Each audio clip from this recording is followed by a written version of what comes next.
Hello, everybody. Scott Golden here with the Pro Wrestling Logic YouTube channel and the Superstars of Wrestling review series. Rare that we get ads to that series these days, but this is the April 29th, 1995 edition of the program. Interspersed with, highlights from Raw, which, I don't know, isn't exactly the best of situations there. And the this edition Superstars. Superstars again 95, 96, slowing down a little bit. Still a lot of first run action. Less cuts to local area promos.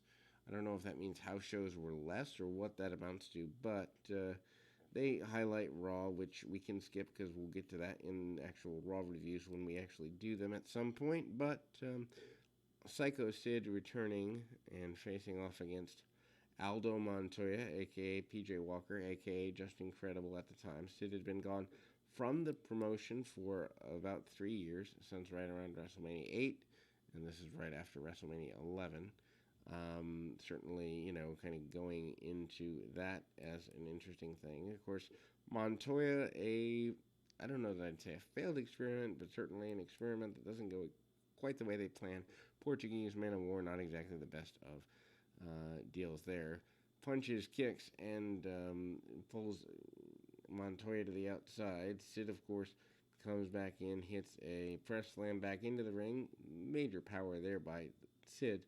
And Psycho Sid certainly in a good role there at this point. I believe he's still moving towards the bodyguard of, or actually post-heel, maybe the bodyguard of Shawn Michaels. I know that doesn't last too long, only a couple of months. But then the powerbomb and Aldo Montoya goes for a running jump. And again, of course, they highlight upcoming matches, including the Meadowlands Arena, six-man tag, Bam Bam Bigelow, Undertaker, and Diesel, facing off against various other individuals. That six-man match is there. The team of Tatanka Sid and Kama is their main event. In the Meadowlands, at least on this one. Stephanie Wyan, kind of an awkward individual. They hyped Madison Square Garden and the Meadowlands and Nassau Coliseum the weekend of the 9th through the 11th of June. So about 6 weeks out, 5 weeks out from that hyping. And then we see Superstars continue with the Allied Powers, Lex Luger and Davey Boy Smith, aka the British Bulldog. Kind of a, I don't know that I'd say a intermediate team, but a team that might not have as much run there. Also, some background with Bob Backlund on the beach campaigning for presidency and all sorts of other things. The Black Phantom and another enhancement talent are the adversaries. Brooklyn Brawler are the adversaries for Luger and Davey Boy, the Allied Powers. Hip tosses and basic stuff by Luger, not exactly anything to write home about. Top rope sledge from the Bulldog, and again, the rack and the power slam by the Bulldog and Luger. I mean, I don't know that they ever really were given much of a push as a major team. Of course, Steve Lombardi, the Brooklyn Brawler, still around after all these years. Then we go back to the Superstars area with the victory for the team of Luger and the Bulldog. Not a big surprise there by any stretch of the imagination. Then we go back to the arena about halfway through the program, and we get another in the series of matches. This time Hakushi facing off against Kwang. Hakushi, of course, recently turning babyface with Shinja. Shinja, a manager supposedly to get him along. Martial arts match, basically, with Hakushi managing a couple chops to the throat, basic things, nothing terribly wonderful to write home about, actually. No, Hakushi's still a heel here because we were at the right before In Your House 1. So still a heel, my mistake, but he doesn't remain a heel very long. Spinning heel kicks, of course.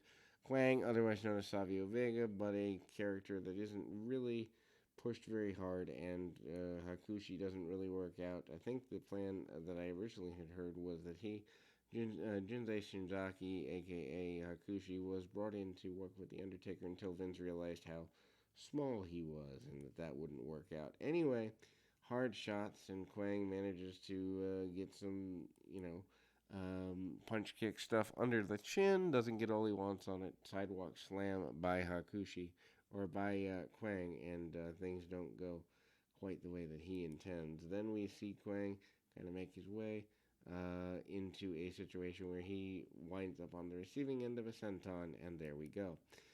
The readying of Jimmy Delray facing off or getting ready to kind of shadow boxing with Tom Pritchard and Jim Cornette getting ready to face Bret Hart. Bret Hart kind of in between feuds here to a degree, although moving into something with Hakushi eventually. Then we see a young lady doing the guest ring announcer spot. WWE really trying to be fan friendly, get the people out to the crowd a little bit there. Jean-Pierre Lafitte, aka the Pirate, coming forward here in the next match, defeating Gary Scott with the Cannonball. Super short match. Obviously, Jean-Pierre Lafitte, a character that doesn't really catch on with the WWF. He's here about a year. Of course, has supposed, depending on who you believe, problems with the Click or problems with his career path or whatever the case may be. But anyway, doesn't exactly go the way that everybody plans. Manages to get a victory relatively quickly with the Cannonball, and eventually goes on to more prominence, more so in WCW. Anyway, Bret Hart defeats Jimmy Delray with Jim Cornette and Tom Pritchard via submission sharpshooter 409 after avoiding a monkey flip out of the corner. After the bout, Hendricks interviews Bret Hart, who said he'd confront Jerry Lawler on Raw, and this was shown as part of WrestleFest 95. So, rare that a television match is shown as part of a video cassette at this point. They tried to do at least half of the video cassette as first run footage, but that doesn't come together here. Obviously, Bret Hart with a 4-minute match doesn't exactly get to do all of his stuff, but lots of punch kick. Jimmy Delray does an amazing job of selling the heavenly bodies. Of course, Tom Pritchard and Jimmy Delray probably fading out around this time, maybe into the summer of 95, but arm drag and arm bar by Hart. Hart eventually, as mentioned, getting the sharpshooter victory and promising to take care of Jerry the King Lawler one way or another into the summer of 95. We'll be back with more right after this.